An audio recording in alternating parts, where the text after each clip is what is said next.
She boarded the plane like any other passenger that morning, quietly, calmly, carrying only a small black duffel and the invisible weight of being underestimated. The terminal buzzed with impatient footsteps and echoing announcements, but Naomi's mind was somewhere above the clouds already. Her movements were precise yet unhurried, the practiced rhythm of someone who had learned to live unseen. She didn't need to be noticed. She just needed peace. But peace, as she would soon find out, has a strange way of testing those who seek it most. Before we begin this intense story, make sure to like, subscribe, and share.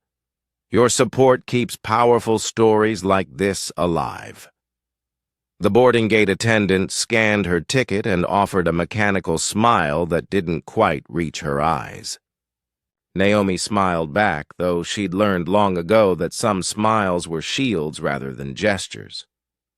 She walked down the narrow tunnel toward the waiting aircraft, the hum of the engines vibrating through the metal walls. As she stepped inside, the cool, filtered air hit her face, carrying with it that familiar scent of recycled oxygen, perfume, and the faint trace of nervous anticipation that always hangs in the cabin before takeoff.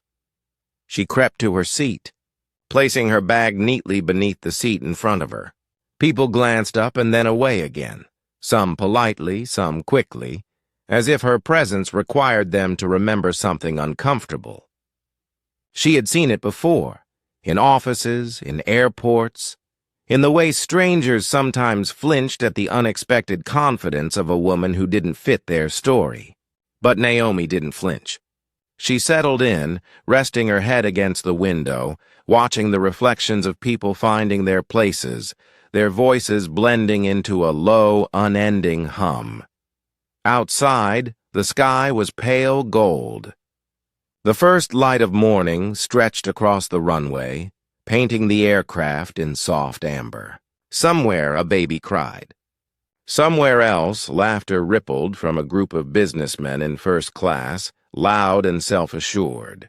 And there, in seat 14A, Naomi exhaled slowly, as if each breath might make her invisible long enough to rest. As the engines whirred to life, a voice filled the cabin, smooth, practiced, and authoritative.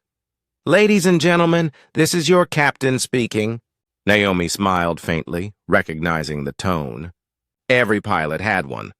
Calm, commanding, yet comforting, like the voice of someone who had the illusion of control over fate. She had known that voice once, from the other side of the cockpit door. She had spent years training for the skies, years fighting to prove she belonged there. The academy had not been kind. She'd stood through the snickers of men who said things they thought were jokes, the patronizing smiles of instructors who assumed her scores were charity, not skill. But she'd learned to let her silence work harder than her words. When they handed her the flight stick, the sky had gone quiet for her. The aircraft had listened, and she had flown, not to escape, but to claim space where none had been offered. Now, as the plane began to roll down the runway, Naomi closed her eyes. She could almost feel the vibration beneath her feet, the acceleration, the moment when wheels lift and earth lets go. For a fleeting second, it felt like home. But then a cough from the row behind broke the rhythm, followed by hushed voices. "You'd think she'd smile more," one said quietly, unaware or uncaring that Naomi could hear. Another replied, "Or at least not look so serious. Probably nervous about flying." They laughed softly, the kind of laugh that stings because it's meant to sound harmless. Naomi kept her eyes closed, letting their words fade. People didn't see what they couldn't imagine, and they couldn't imagine a woman like her at ease in the sky. She'd learned not to carry their blindness.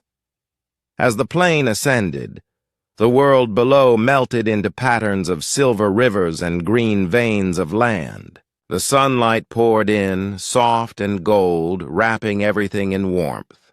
Naomi drifted into half-sleep, her mind folding back through years of memories. Her father teaching her to face wind resistance by leaning into it. Her mother reminding her that grace was not weakness. Her instructor's shocked face the first time she executed a perfect inverted roll. It had been years since she last piloted, but some instincts never faded. The hum of the engines, the subtle tilt of the wings, even the faint pressure change in her ears. All of it spoke a language she knew better than words. And then, through that peaceful drift, came a tremor. Subtle at first, almost gentle. The plane jolted slightly. Passengers stirred. Naomi opened her eyes, glancing toward the aisle. A flight attendant passed quickly, smile still fixed. But her eyes darted toward the cockpit with something unspoken. Another jolt, stronger.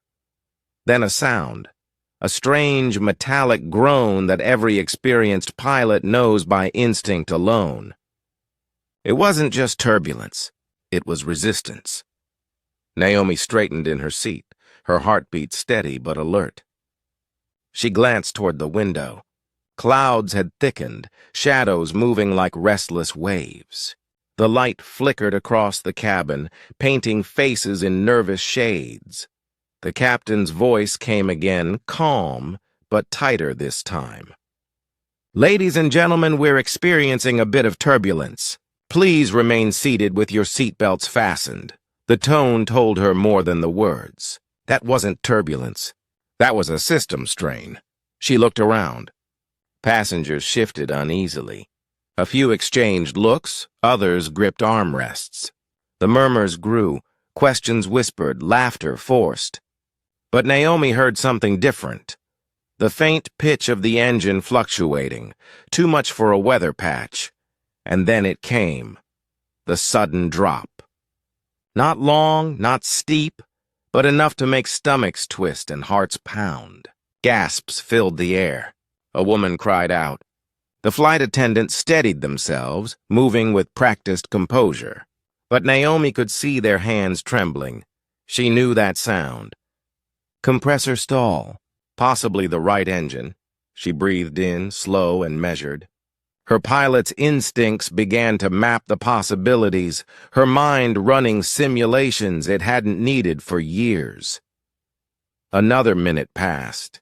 Then the intercom clicked again, but this time there was no calm greeting, only silence for a few seconds that felt like forever. Then the captain's voice, low and strained. "If there's anyone on board with flight or military experience, please make yourself known immediately." The cabin froze. No one moved. Eyes darted around, confusion thickening into fear. Naomi sat still, heart pounding. The hum of adrenaline mixing with the mechanical groan. Another voice, shaky, urgent this time, came through. "We've lost hydraulic pressure on the right side. We need assistance. Is there any fighter pilot on board?" The words hung there, unbelievable, electric. The same people who'd barely seen her minutes ago now searched for someone who could save them. Naomi's eyes lifted. She rose slowly, the seatbelt unclicking with a sharp snap that cut through the murmurs. Heads turned. The same passengers who'd whispered about her now stared in disbelief as she stood in the narrow aisle, her composure unshaken. She stepped forward, voice clear, steady, commanding. "I'm a pilot." A moment of stunned silence followed. Then a man scoffed, "You?" half laughing, half terrified. But the flight attendant didn't hesitate. She waved her forward, eyes wide with desperate hope. Naomi moved with purpose. The fear that paralyzed others sharpened her senses. The aisle seemed to stretch endlessly, but she didn't waver. She reached the cockpit door, the attendant unlocking it quickly, and stepped inside.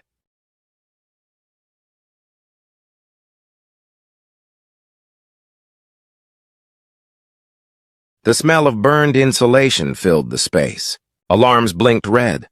The captain, drenched in sweat, was trying to stabilize the left engine, his co-pilot fumbling with a malfunctioning console. Naomi's training took over. She scanned the readings in seconds, her brain calculating airspeed, altitude, loss ratio. "Right hydraulics are gone," she said firmly. "Manual override won't hold. We need to reroute primary control to the left engine and manually adjust trim." "You're overcompensating." The captain stared for half a second, then nodded. "You're a pilot?" "Former Air Force," she said. "Call sign Raven." The name hung between them for just a heartbeat before he moved aside. "Then help me fly this thing." Outside, passengers felt another jolt, stronger, louder. Screams erupted, but Naomi didn't hear them. Her hands moved swiftly across the panel, checking the control pressure and adjusting the throttle with deliberate precision. The aircraft fought her at first, the resistance heavy, stubborn, but she met it with calm force. "Altitude dropping fast," the co-pilot said. "Not for long," Naomi replied. The left engine roared harder. The plane trembled but stabilized. Her voice cut through the noise. "Tell the cabin to brace. We're leveling for emergency descent." In the main cabin, passengers clung to each other. The woman who had mocked her earlier whispered prayers into her hands. The man who had laughed couldn't lift his eyes. Fear erased the thin lines of pride. Naomi's focus never faltered. She worked alongside the captain, recalculating vectors, scanning horizon indicators. The storm outside was thick, clouds swallowing all visibility. Lightning flashed once, lighting up her face, the face of someone who had waited her whole life to be seen for what she truly was. Minutes felt like lifetimes. The aircraft shook violently once more. Instruments screamed in protest. The co-pilot shouted, "We're too low!" Naomi didn't answer. She gripped the controls tighter, pulling against the wind, her voice cutting through chaos. "Not yet. We're not done yet." And slowly, impossibly, the plane responded. The nose lifted. The pressure steadied. The alarms began to fade one by one until there was only the rhythmic hum of the surviving engine. She exhaled, her arms trembling. The cockpit drenched in silence, except for the hiss of oxygen. Then came the captain's voice over the intercom, shaky, almost breaking. "Ladies and gentlemen, please remain calm. We've regained partial control, and you can thank a courageous woman for that." In the cabin, all eyes turned. Naomi stood at the doorway, her face calm but unreadable. The relief in the passengers' faces mixed with awe, guilt, and something new. Respect. The same people who had dismissed her now sat in silent gratitude, their survival written in her steady hands. But inside, Naomi felt neither pride nor triumph. Only the weight of a truth too long ignored, that sometimes it takes a disaster for the world to recognize the worth it tried so hard not to see. For the first time in hours, the cabin was silent. Not the silence of calm, but that strange, suspended quiet that follows chaos. The kind of silence where every heart still beats too fast, every breath feels too loud, and every person silently questions what they just survived. The passengers looked around, disoriented, still gripping their seats, hands trembling. Naomi stood near the cockpit door, steady as ever, but her chest rose and fell faster than she wanted to admit. The captain turned to her, voice low, reverent. "You saved us," he said, but Naomi didn't answer.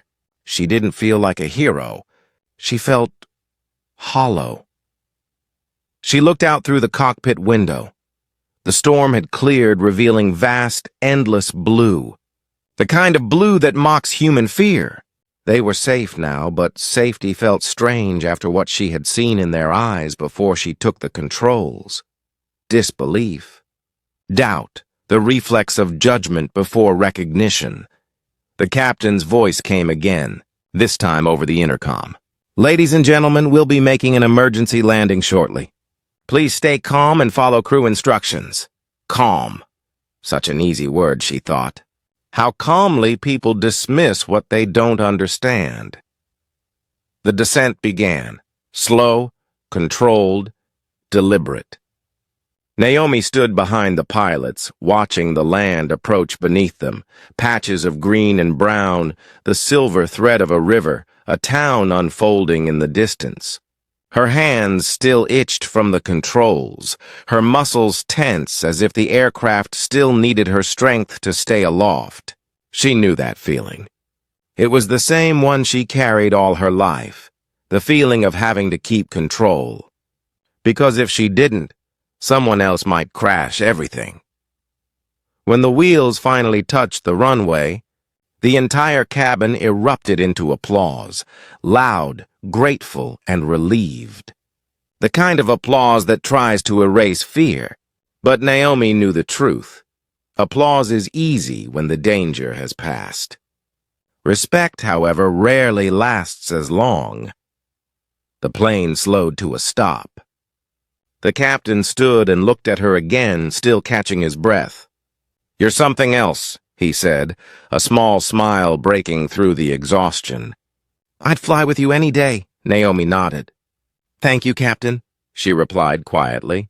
But her tone carried something more profound, a knowing sadness. Because she'd heard such words before, and she knew how quickly admiration fades when comfort returns.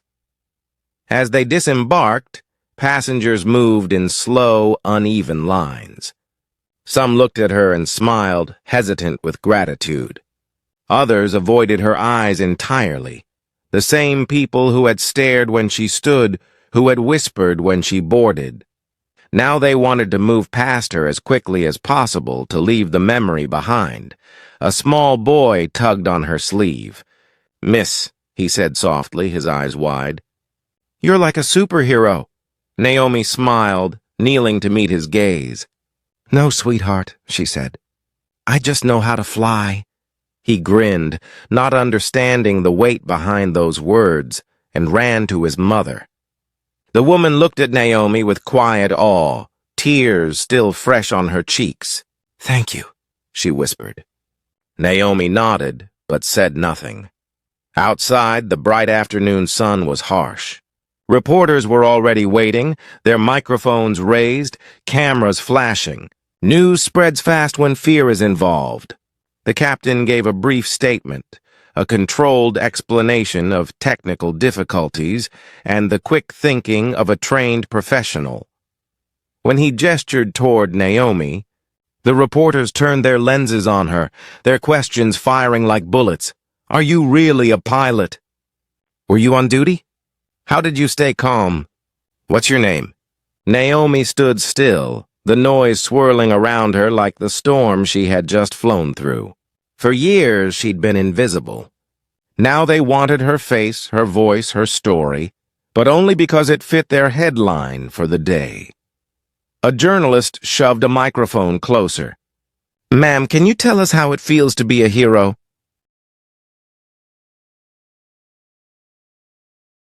Hero. That word again. She almost laughed, but the sound would have been hollow. "It feels," she said slowly, "like something I shouldn't have had to prove." The crowd went quiet for a moment, unsure whether it was an answer or a challenge. Before anyone could respond, she turned and walked away. Later that night, she sat alone in her small apartment, lights off, the soft hum of the city outside her window. Her phone buzzed endlessly, news alerts, messages, and interviews requested. Her name was trending, her face on every thumbnail. "Black female pilot saves plane," the headlines said.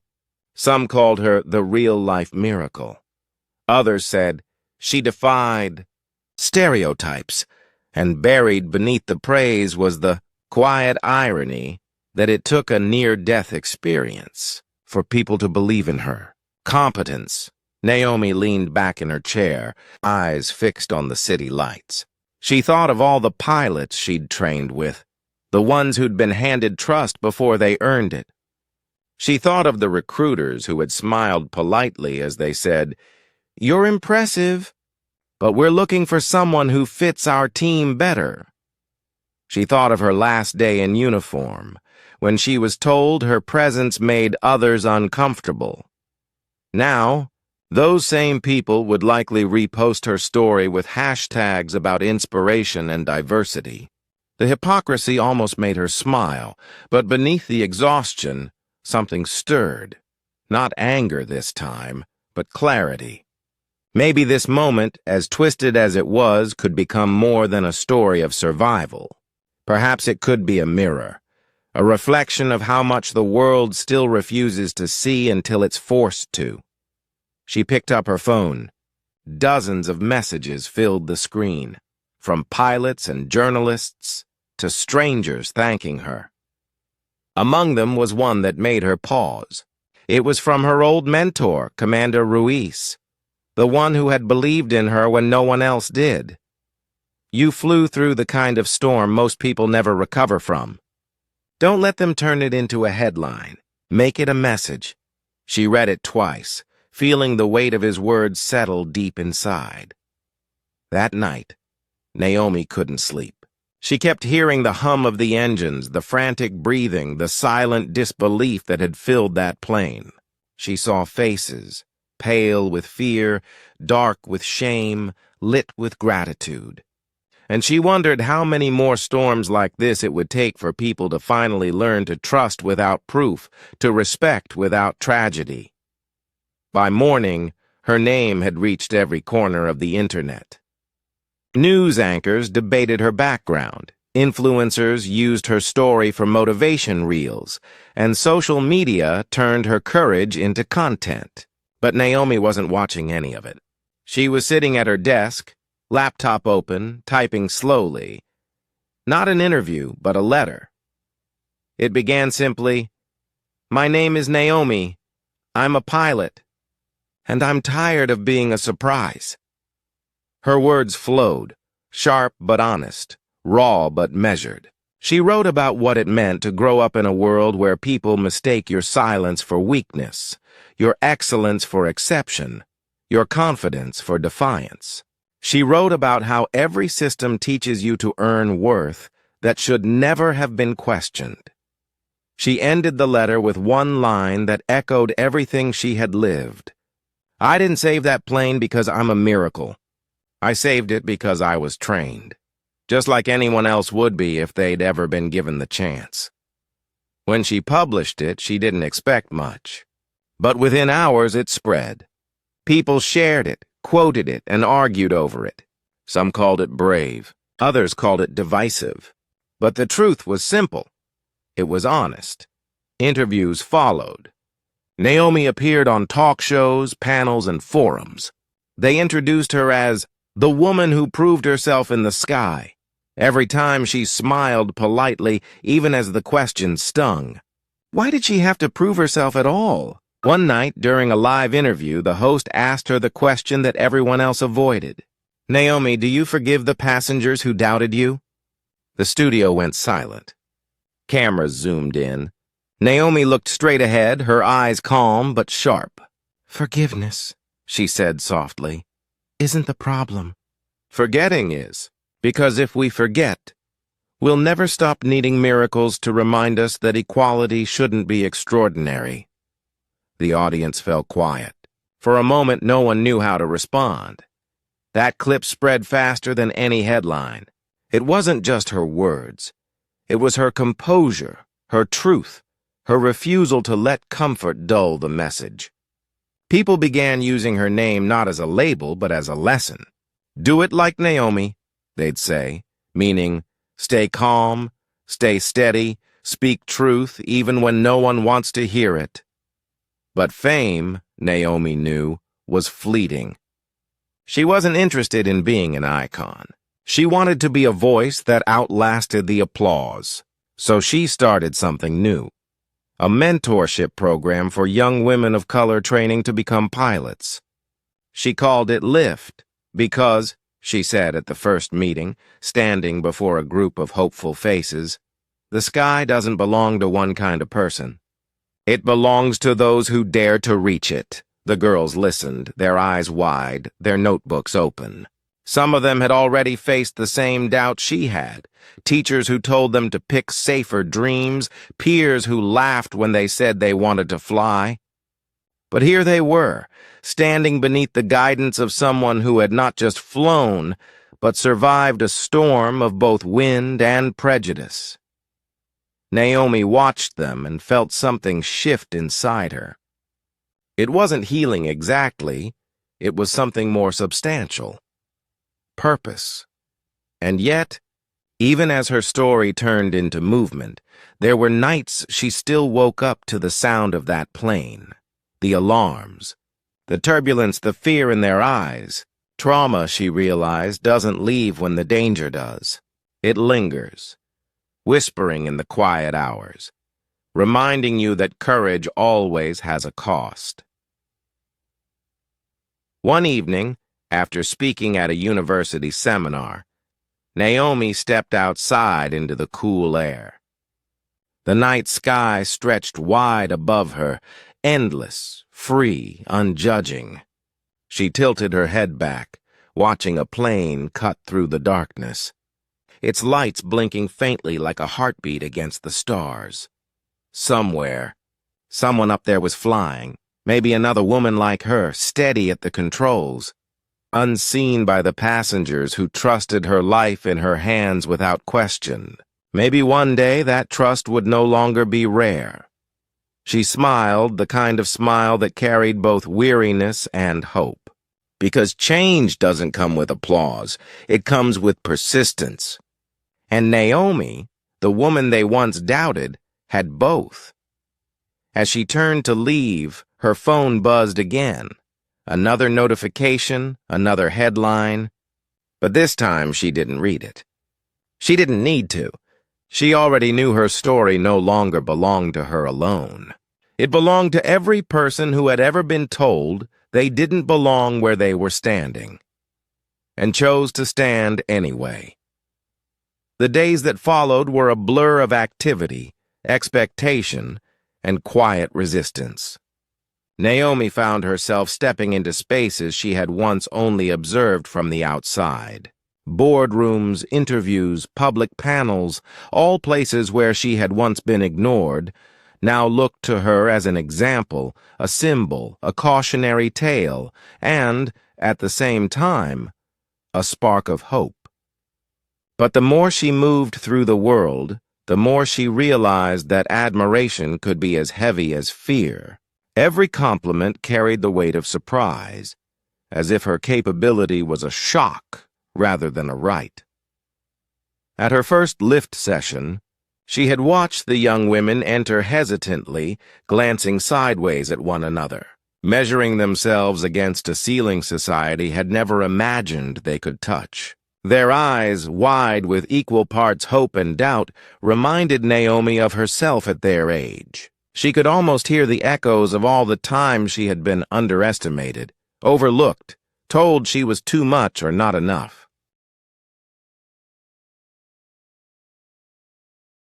"They won't believe in you until you've proven it 100 times, she said softly, addressing the group, her voice carrying that quiet authority that demanded attention without needing to shout. "But you don't need their belief to succeed. You only need your own." A young girl, barely 16, raised her hand. "But what if they mock me?" she asked.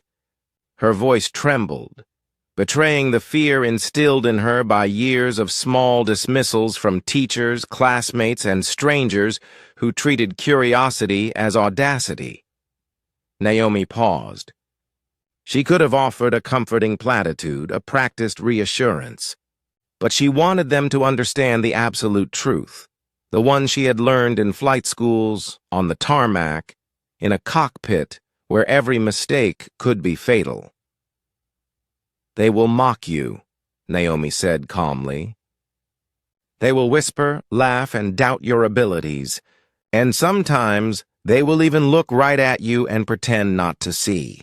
But when the time comes, you will act, and in that moment nothing else matters." The room was silent.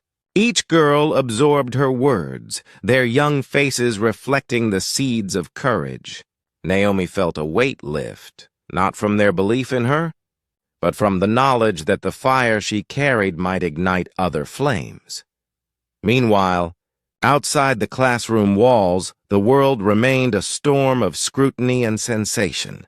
News outlets debated every detail of her story, dissecting her past, her skills, even the color of her uniform. Social media oscillated between praise and outrage. Some people called her a hero. Others claimed her story was overblown, an anomaly, a reminder that women like her were exceptions. Naomi read some of the commentary, her fingers hovering over the screen, and then she put the phone down. Opinions were easy to discard. Reality was not.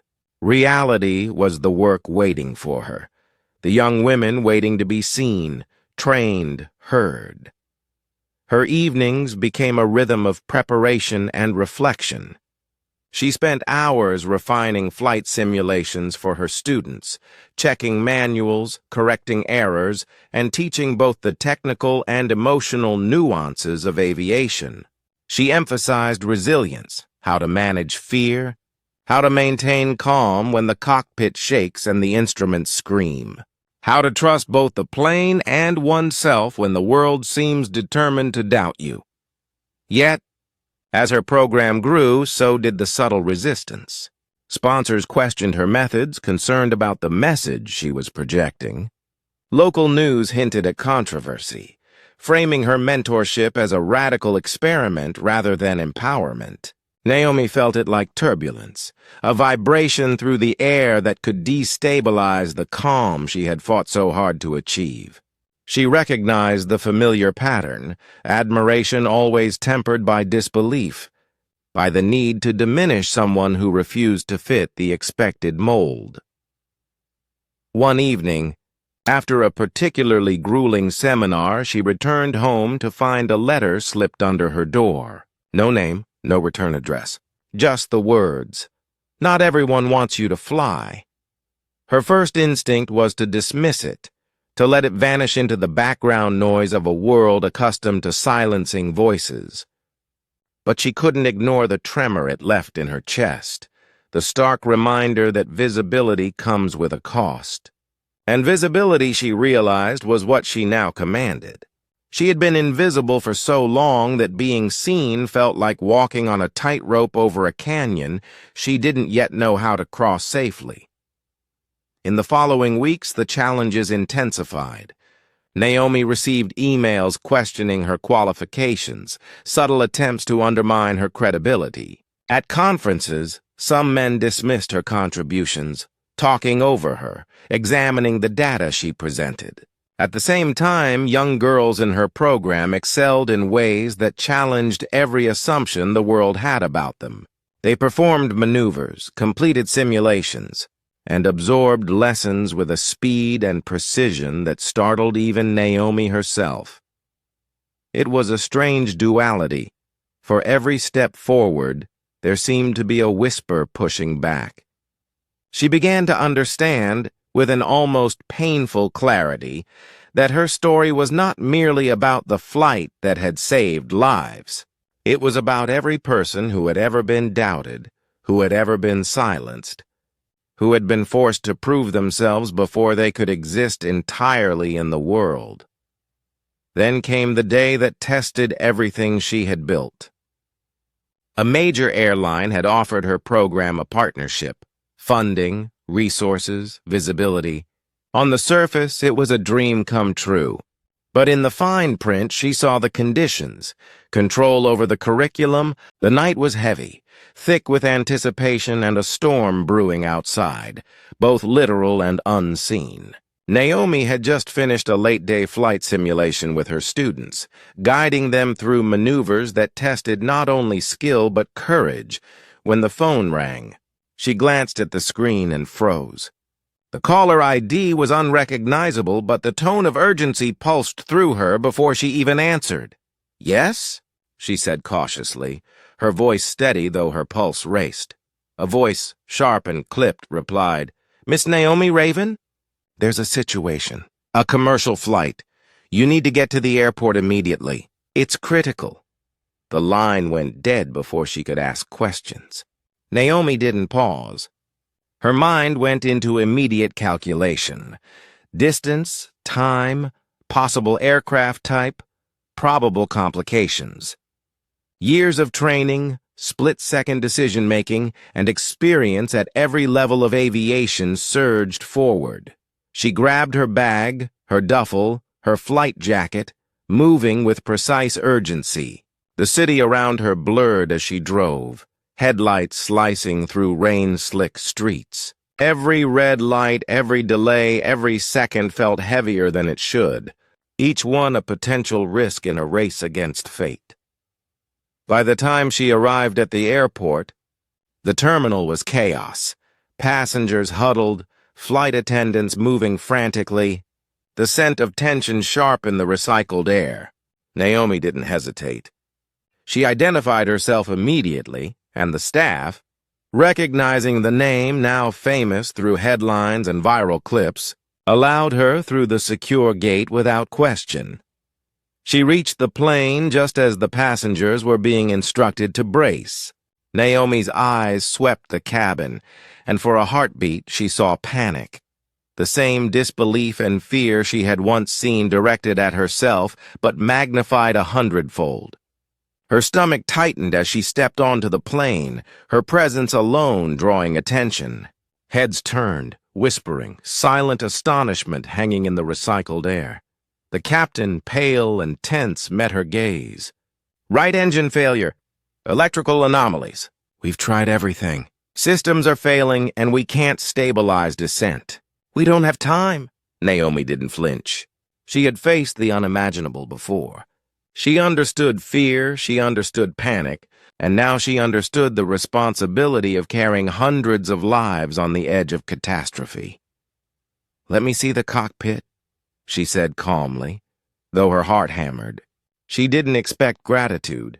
Gratitude had never been part of survival. Only focus mattered. Inside the cockpit, alarms screamed like a chorus of doom. The right engine had lost hydraulic control, instruments flickered, and emergency lights painted everything in ominous red. The captain was tense, hands moving over the controls with frantic precision, but panic whispered in his eyes. Naomi stepped in. "Listen to me," she said, her voice firm, cut through the cacophony. "We don't have time for hesitation. We'll reroute the primary control to manual override and adjust trims progressively. Follow my lead," he blinked, then nodded. "Do it!" The plane lurched violently, the turbulence outside amplifying the failure within. Naomi moved with fluid precision, her hands adjusting levers and recalibrating instruments, each command delivered like a rhythm, the rhythm of survival. The co-pilot's voice trembled as he tried to relay information, instruments flickering dangerously. "Right side stabilizers failing. Altitude dropping!" he shouted. "Compensate with left trim. Apply the opposite rudder gradually. Don't overcorrect." Naomi barked, her training and instinct converging into a singular clarity. Passengers screamed as the aircraft tilted sharply, the cabin shaking violently. Naomi felt the pull in her stomach as if the plane itself were testing her resolve. But her focus never wavered. She could hear the slightest nuances. The creak of failing metal, the subtle rhythm of the compromised engine, the rising panic in the cabin. She tuned it all into action. "Brace positions!" she yelled. "Secure! Eyes forward!" Time stretched and compressed simultaneously. Seconds felt like minutes, minutes like hours. Each adjustment, each calculation was a tightrope act. The storm outside mirrored the chaos inside, lightning illuminating terrified faces, rain hammering the fuselage. Naomi ignored it all. There was no room for fear, only survival. Then a critical jolt.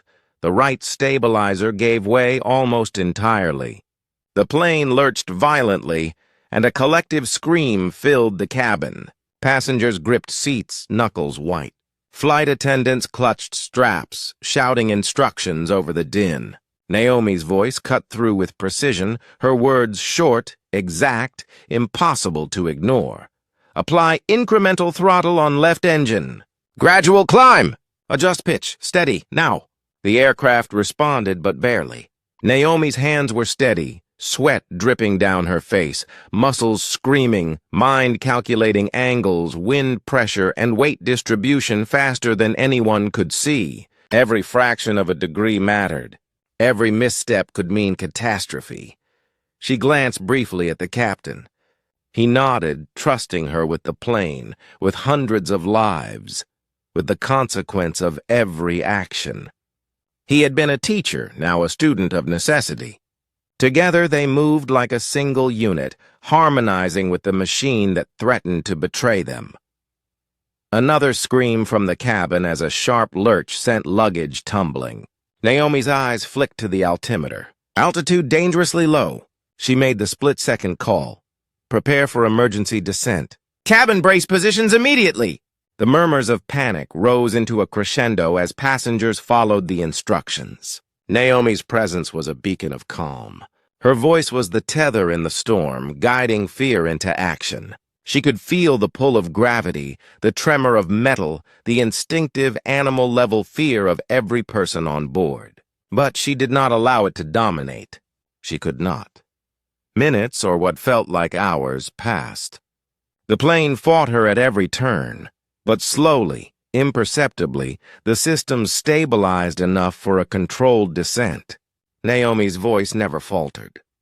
She guided the crew, corrected micro-adjustments, and recalculated vectors with precision born of necessity. Then the runway appeared through the storm, faint, shimmering lights cutting through the rain.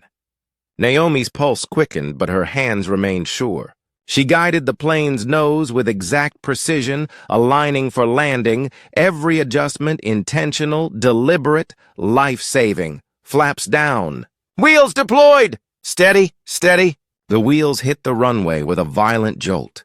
The plane shuddered, tires screeching on wet asphalt. Naomi maintained control, correcting for drift, countering momentum, her voice steady, directing the captain and co-pilot with absolute clarity. Finally, after what felt like an eternity, the aircraft slowed, coming to a complete stop. Silence broken only by heavy, uneven breathing. Naomi's body trembled from the adrenaline, but her mind remained sharply attuned. One by one, passengers unbuckled, shaking, tearful, wide-eyed with disbelief. They stared at Naomi as if seeing her for the first time, truly seeing her. The whispers of doubt, the laughter, the assumptions, all dissolved into awe and gratitude. The captain finally exhaled, voice thick with emotion. I don't know how to thank you. You saved everyone. Naomi's eyes scanned the cabin. Faces of relief, gratitude, fear, and respect stared back. She saw the young boy clutching his mother, wide-eyed and trembling. She saw couples holding hands, silent tears streaking their cheeks. She saw the subtle shame of those who had whispered doubts earlier. And in that moment, she felt the weight of a truth she had known all along. Courage is not measured by applause, but by the act itself. She stepped out of the cockpit, shoulders straight, breath steady. For the first time in years, she felt seen, not as an exception, not as a headline, but as a human capable of extraordinary action. A reporter approached, microphone extended, eyes wide. "Miss Raven, how did you stay so calm?" Naomi shook her head, a faint smile on her lips. Calm isn't what saved anyone, focus is, and the willingness to act when the world expects inaction. The applause began quietly, then swelled into a full, reverent recognition. It was more than thanks. It was an acknowledgement, and in that acknowledgement, Naomi realized something profound. She had flown through the storm not just to save lives, but to illuminate the invisible courage of all those who are underestimated, doubted, or silenced. She had become the mirror the world had refused to hold up, reflecting strength, precision, and humanity in its purest form. But even as the cheers surrounded her, she knew this was not the end. Systems would fail again, Prejudice would persist, fear would return, and someday, someone else would need to rise in the same way, carrying the same responsibility. Naomi inhaled deeply, the sound of the storm outside now distant, replaced by the soft hum of engines and the calming of hearts in relief. She allowed herself a single private thought. Courage is never about being fearless. It is about choosing action when fear is unavoidable. She stepped away, blending into the crowd, a quiet hero amid the celebration, aware that her story had already transcended the moment. This story would echo far beyond the tarmac, far beyond the headlines, far beyond herself. The plane was parked now, engines quiet, the storm outside a fading memory. Naomi stepped onto the tarmac, letting the cool evening air brush against her face. Every heartbeat still echoed with the adrenaline, the weight of what had just been survived. She could feel the stares of passengers lingering, their awe palpable, even as they shuffled toward exits, toward reunions, toward the comfort of home. She strolled, absorbing the relief in the air. It wasn't just the relief of survival, it was the relief of truth being confronted. The truth is that competence, courage, and humanity exist in places some refuse to see. Naomi had been invisible before. Now she was a living testament to what the world often doubts until forced to witness. The media circled, cameras flashing, microphones thrust forward. Interviews were requested immediately. She could sense the questions forming. How did you stay calm? Were you trained? Did you ever feel fear? The public wanted the story packaged neatly, digestible, and concise. They wanted her heroism simplified. Naomi knew better. Complexity lived here, in the heartbeats of every passenger, in the minds of her students, in the countless moments of quiet bravery that went unnoticed every day. She let the questions roll past her, nodding politely, giving just enough to satisfy curiosity, withholding the weight of the whole truth. For those who wanted a soundbite, she provided one. For those willing to listen, she offered understanding. Bravery is not exceptional. It is a choice. Later, in the quiet of her apartment, Naomi sat with a cup of lukewarm tea, the city lights bleeding through the blinds. Her body ached with fatigue, but her mind raced. Faces flashed before her eyes. Terrified passengers, relieved families, the young boy who had called her a superhero, the whispers of doubt from strangers, colleagues, and the broader world. Each one reminded her that the storm had never been just about the engines or the controls. It had been about perception, bias, expectation, and the invisible barriers that people, often unconsciously, placed in the paths of those they doubted. Her phone buzzed incessantly. Notifications from journalists, colleagues, strangers. Every headline, every share, every comment reminded her that the world was watching. Some were inspired, some critical, some indifferent. Naomi read a few, then set the device aside. Attention was fleeting. Impact was enduring. Her thoughts returned to the young women in her mentorship program, LIFT. They were waiting for her guidance, hungry for the knowledge and wisdom she could impart. Every lesson she had taught them about control, focus, and resilience now carried an added weight. They were no longer abstract exercises. They were skills born from real crisis, lessons forged in fire.